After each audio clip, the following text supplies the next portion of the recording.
big maintenance day today in the shop. I got both aces, Floyd and Dwight. They need oil changes, 25-mile service.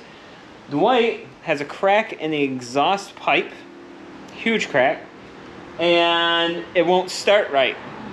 It's just a hot mess. I tell you, these machines, they keep me so busy. Got the exhaust pipe in. You can barely even see my glob of weld right there. Got my springs in place, remembered this time. Manifold, it's installed. Everything is good there. And went to try to start it to see what it sounded like, and it won't start. It spits and sputters like it wants to start, but it won't start.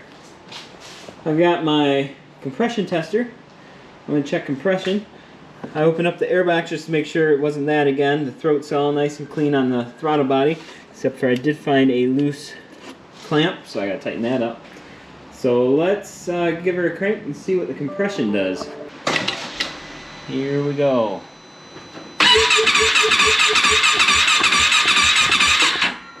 £30. Now you would think, oh my gosh, that's really, really bad. But I know something you might not know, and it's that these engines have a decompression that's operated by centrifugal force on the exhaust valve. So while you're cranking, it cranks easier by relieving some of the compression out of the cylinder. So we're not going to be able to check compression like that. But if you've seen my other videos, you know that old Dwight here has a brand new top end piston, rings, cylinder. So I'm not low on compression. There's not even 200 miles on the machine yet. But what I did notice, if I could find it, found it, the spark plug. That spark plug is pretty dark on there. Why is that spark plug so dark? Burning oil. It's got plenty of oil. I'm not noticing any following behind him. Another reason is too high octane fuel. Oh, I run 93 in these machines because I have to get 93 for provolone, so I just get one kind of gas. I'm thinking that might have something to do with it. So I'm gonna get a new spark plug. Throw that in there and see if it'll start. Got a spark plug, NGK 95897. And you just go right in like that. All right, let's try it. New spark plug is in. Let's see what that does.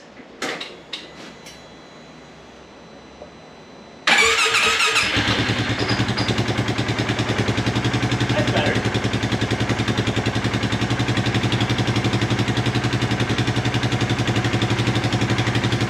Come on.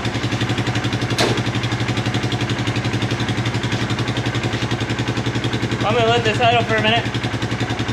Put it on the lift, do the oil change. My helper showed up. Hi. He's doing the oil change in the easy chair. But we found some problems. We've got bushings. Bad bushings. Outer on that one, the upper inners. Every bushing on this wheel is bad. Yeah. You're shaking That's the machine. bad. It's okay. Upper, front bushings here are bad. All bushings here are bad. And I can't show you there, but that's a universal joint. That's got some play. And this universal joint right here got some play right there. Universal joints. The joys of owning a machine. All bushings. Oh, one bearing. The front right bearing. It's just a little bit. How about if I put you over here? A little bit of play on that one. Ooh. And every bushing. Oh, we gotta check brake spots up there. I don't think I've done your brakes before. No. I replaced my own brakes. And I'm really struggling keeping these attached.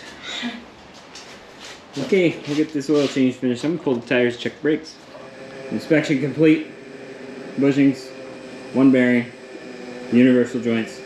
The brakes are all in good shape. We got that going for us. One one thing that actually works. So we're going to pull this out and get Floyd in here and do the oil change, because I think that's all he needs. Hopefully. There's a spider monkey crawling around over here. If you've watched the videos, you know that this thing just got all new bushings, new universal joints, all that good stuff. So this should be a simple oil change. Should be. Let's hope so. I'm tired. Good news. Bushings are tight. Just an oil change on this one. What? Oh. Let's see how much oil she gets on her. It's crazy. Here it goes.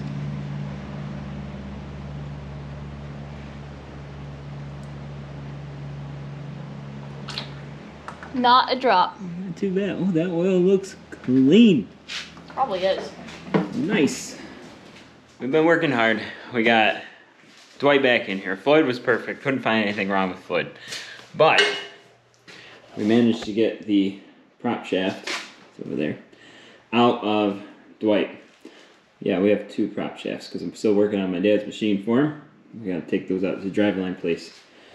Yeah. And then while I was doing the inspection and checking everything for the service, I was inspecting the engine mounts and discovered this.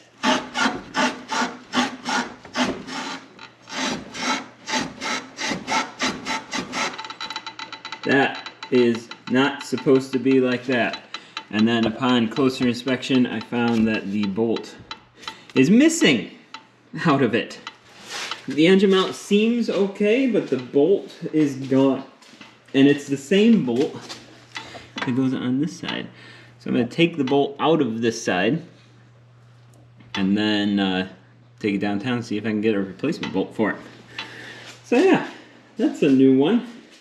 Haven't had an engine mount bolt fall out before. I guess that's why you inspect them during service. Now it's been sitting here overnight. We haven't touched it since we parked it here and started working on it yesterday. This is the one that's been hard starting. So I'm going to try to start it now and see if it starts okay, or if I need to check the valves on it. Oh, shoot. There we go. Got a caliper off. So I didn't have any brake pressure just then, but I got it now. See, it's still not happy about starting. It's in gear. That doesn't help.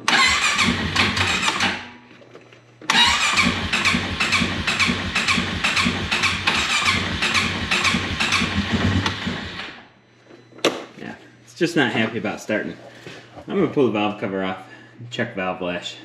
The valve lash for this, way off. So I'm going to do a separate video on setting the valve lash for this one. They're a little bit too tight, and that's what's keeping it from starting. So I had to order new tappets. That's fun times. So that's just going to sit here for now. Bushings have started to come in, bearings and whatnot. So we'll do that next. In the meantime, everything I need to put this machine back together, minus the drive shaft, is back. So I'm going to work on that. But first, I got this clip. I 3D printed this because this panel is missing. We have it sitting over there. James knows where it is. It's supposed to look like this, but we lost all 3 of the clips that hold it together. See, there's a clip here and a clip here. And then I took this one off so that I could design this one. And I'm going to test fit it. Ooh, it looks like it's going to be close. Let me try it. That worked pretty good for a prototype. Looks like I can bring the gap in just a little bit. Maybe 2 millimeters, I'll bring that gap in just to shorten it. This one is hollow. I just printed it to see if it would work. So I'm going to shorten that by 2 millimeters and print 3 solid ones. And then I'll be able to install that missing panel over there finally. I don't remember if I mentioned it, but he's missing his door hinge pin as well. So I got one of those coming also. I tell you, these machines, they just keep me busy. So I'm going to put some bushings in there. I already have a video on Blue Stealth. We put all new garage products bushings in that machine, so I don't need to show you again. And that's what I'm going to do to finish out the weekend. Pretty productive machine weekend, I would say. Plus we cleaned a bunch of trees out. So thank you so much for watching. I really appreciate every viewer, every subscriber. And I hope you hit the subscribe button. I'll put it right here. All you got to do is click on it. Nice and easy. Maybe check out some of our other videos. And I hope to see you again for the next video right here on 3-Day Weekend.